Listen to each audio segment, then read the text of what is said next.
This is the Eye on Annapolis Daily News Brief, keeping you informed about the happenings in Annapolis and the area. Local news, local sports, local events, local opinion, and of course, local weather.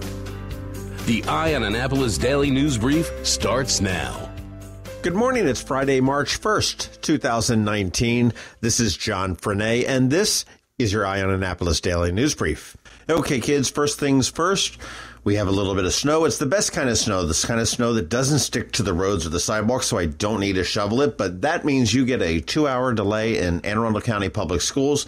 Most governments are also on a 2-hour delay.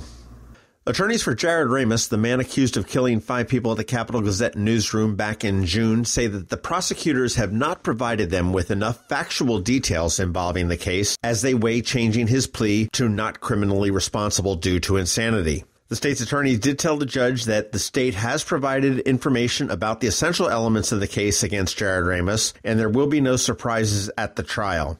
Circuit Court Judge Laura Ripken, who will be presiding over the case, said she's going to make her decision on the defense's request for more details by March 11th, and the defense then will have until March 15th to decide whether they want to change their plea from not guilty to not criminally responsible due to insanity. Once the plea is set, they will be able to schedule the trial, and former state's attorney Wes Adams had told me that likely would be in October of 2019. Phil Davis of the Capitol had a really interesting article, I thought, yesterday. It was 4 Anne Arundel County residents have been charged with welfare and health care fraud. Jason Steele, Shanika Mitchell, Ian Lee Sr., and April Dorsey, all of Anne Arundel County, have been charged with defrauding assistance agencies for food stamps, for medical assistance, and child support. Jason Steele, who's from Arnold, is charged with fraudulently collecting welfare assistance after investigators said he didn't report living with his children's mother, and they allege that he defrauded the state for $19,789. Shaniqua Mitchell of Annapolis is charged with defrauding both SNAP, which is the food stamp program, and medical assistant programs for about $36,000 when she did not report living with her husband nor his income. Ian Lee of Jessup is charged with defrauding SNAP and medical benefits for $19,000. He didn't report living with his wife or her income.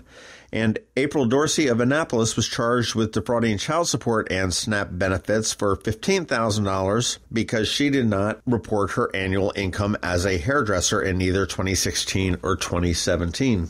The report is in. County Executive Stuart Pittman's transition team has come up with 63 recommendations for the county executive to implement in his term or terms in office. Pittman has said that he will look at all of them. He doesn't believe in all of them, but he has most of them on his to-do list. And the transition team was chaired by former County Councilman Chris Trumbauer and former County Executive Janet Owens. The report obviously isn't a legal document, but Pittman's going to use it sort of as a roadmap as he moves forward. Some of the key things that I just briefly looked through were public safety. The recommendations that are coming out of there are to increase public safety staffing in police, fire, EMS, 911, animal control, school resource officers, the gang unit, and others. And they also want increased salary and pay. They want increased diversity with an emphasis on Hispanic officers. When you look at education, Stacy Korvalak, who chaired that committee, she's a former president of the school board, said that we have to be prepared for mandatory pre-kindergarten and also to improve the salaries of county educators. The report also said that they need to re-examine the Old Mill project, which was taking the proposed 2 schools now back down to a single larger school, and use that capital to handle other services such as a regional library, mental health services, workforce development, and sports facilities. They also said they wanted to have a mobile outreach vehicle for the library that can host local library resources. I think the library already has a vehicle that goes around. I might be wrong on that one. And also create more community spaces where people can gather and learn and meet and talk. And I'm not quite sure what that means. The other big one was the environment, and that was handled by Kate Fritz, who is the executive director for the Alliance for the Chesapeake Bay. And coming out of that commission, they want to create an entire new Department of Environment and Sustainability, which would have an environmental advisory committee, as well as a streams and creeks cabinet. Part of doing that is going to be an update to the county codes as far as environmental review, establishing a no net loss forest policy, among other things there. There were no costs associated with these, and Pittman did recognize that they do have a cost, and I imagine all that plays into account as he goes along with his budget tour.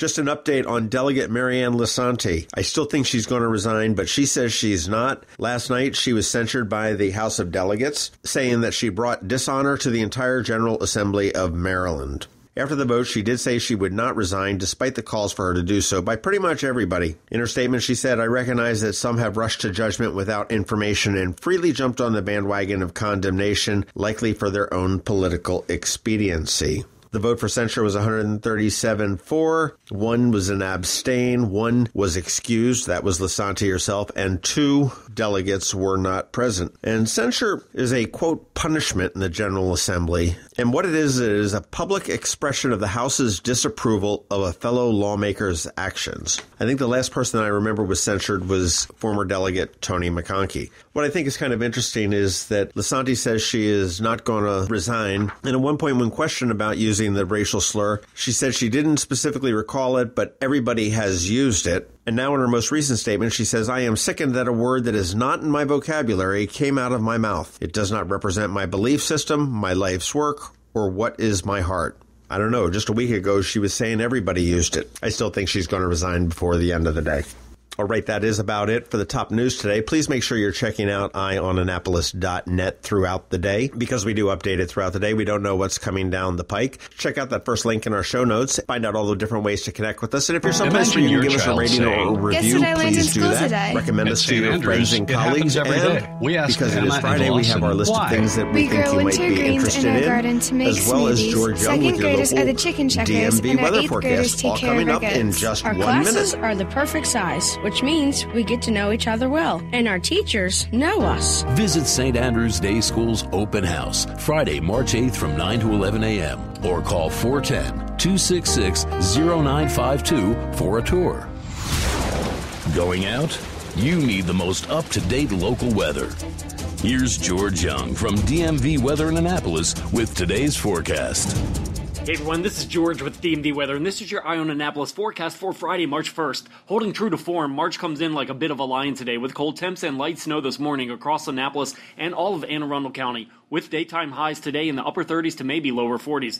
Then a chance of rain continues into tonight and maybe even part of Saturday morning, with highs Saturday more upper 40s to near 50 degrees.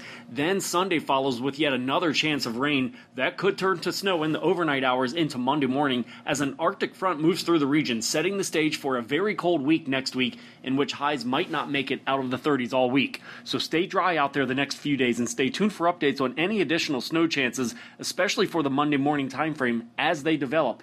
This is George Young of DMV Weather. Be sure to get our free app on all of your devices by searching for DCMDVA Weather in the Apple or Google App Stores, and also follow us on Facebook and Twitter and on our website at dmvweather.com so you can always stay weather informed.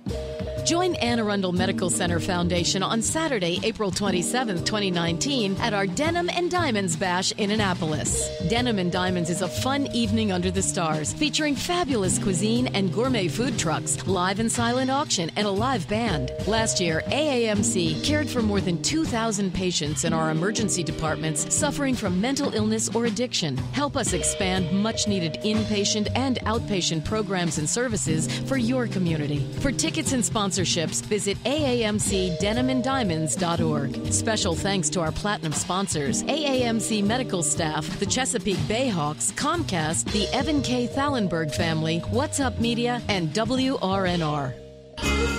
Every weekend, there's something exciting going on in the Annapolis area. Be sure to visit eyeonannapolis.net to sign up for a newsletter highlighting all the weekend events. Here are our top picks for this weekend.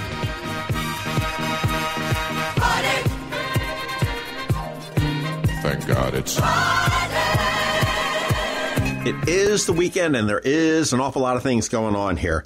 It gets underway tonight over at Caliente Grill, where karaoke is back on the peninsula. We used to have it at the Ebb Tide Tavern, but we don't have it anymore. Caliente Grill has brought it back. It gets underway at 8 p.m., and that is a lot of fun. Look for a crowded parking lot for sure. On Saturday, Annapolis Restaurant Week for 2019 gets kicked off. There are more than 40 restaurants participating in a price-fixed week in a couple days. Places that serve breakfast will have a 2-course breakfast. Most places will have a 2-course lunch, and most places will have a 3-course dinner. There will be bonus items that they'll have and special deals as well. You can find out all the details at AnnapolisRestaurantWeek.com.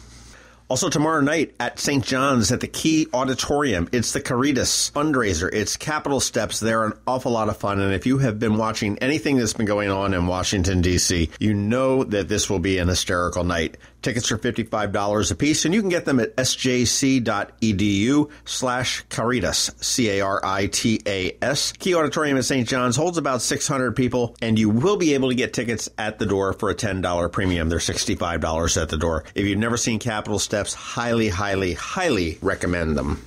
Also Saturday at 1 p.m., there is the Women's Unity March, and this is postponed from back in January when we had a little bit of a weather issue there, and that's going to begin at the intersection of Calvert and Clay Streets, and the march is going to proceed around Church Circle, then down Main Street to the Kunta Kinte Alex Haley Memorial. From there, they're going to continue all the way down to Susan Campbell Park at the Harbor's Edge. Marchers will congregate there and hear from different speakers, and there will be rolling road closures along the route managed by the Annapolis Police Department.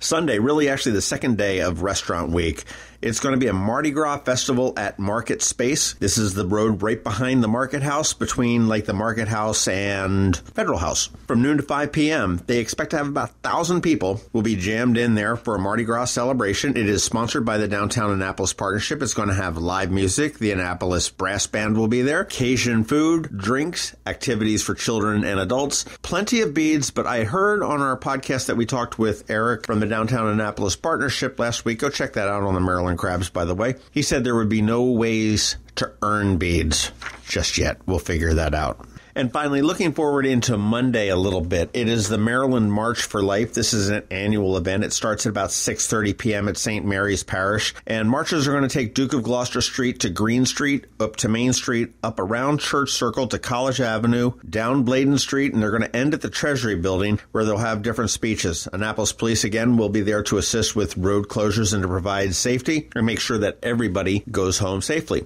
So there are your choices for the weekend. Please have fun and please do it safely because we want to see you here Monday, so have a great weekend. You've been listening to the Eye on Annapolis Daily News Brief. Tell your friends and colleagues this is the podcast where you can keep up on the latest with what's going on in Annapolis. And also tell them about our website, eyeonannapolis.net, where you can find even more information.